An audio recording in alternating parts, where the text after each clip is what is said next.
হুম, এই যে এদিকটা আসো, এদিকটা আসো। দেখি কেমন কেমন লাগছে। ভালোই লাগছে।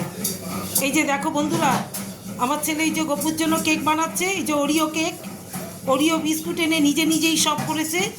শুধু ফ্রিজের মধ্যে সব থাকে, তোমার essence of vanilla, baking powder, তারপরে আমন্ড, কিশমিশ, ওগুলো দেবে, ওগুলো দেবে।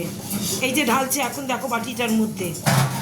হ্যাঁ, এখন বাটিটার মধ্যে ঢালছে কেকের, ওই যে ও নিজেই করে রেখেছিল। এগুলো সব পড়তে পড়তে এসে উঠে এসে এসে এগুলো করেছে। এই দেখো,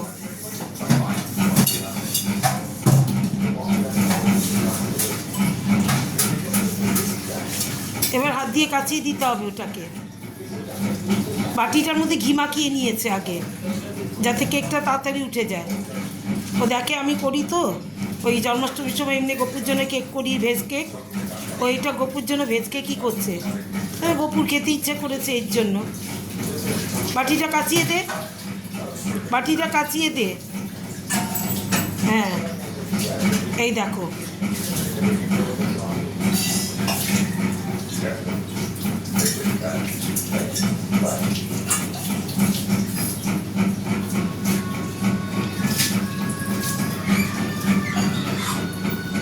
এখন পড়তে যাবে আবার কেক বসিয়ে। আমি নামিয়ে নেব, ও বসিয়ে সব করে রেখে যাচ্ছে।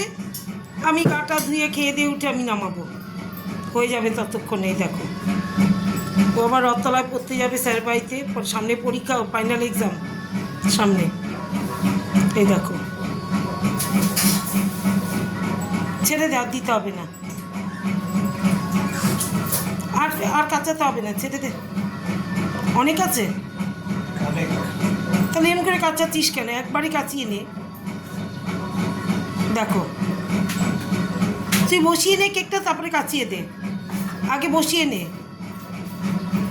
ওইটার বাটিটা বসিয়ে নে, বাহাত দিয়ে বসা বাটিটা দে, বাহাত দিয়ে বসিয়ে দে ওই যে ওই স্ট্যান্ডটার মধ্যে। এই দেখো, কড়াই গরম করতে বসিয়ে দিয়েছিল আগে, স্ট্যান্ডও দিয়ে দিয়েছে। এবার ঢাকনা দিয়ে দেবো আমি। এই দেখো, এই দেখো, তোমরা দেখি কিন্তু একটু কমেন্ট করে বলো কিন্তু কেমন দেখতে। সে কেকটা কমপ্লিট হলে আমি দেখাবো। আর ওকে একটু লাভ দিও, লাইক করো, একটু কমেন্ট করে জানিও।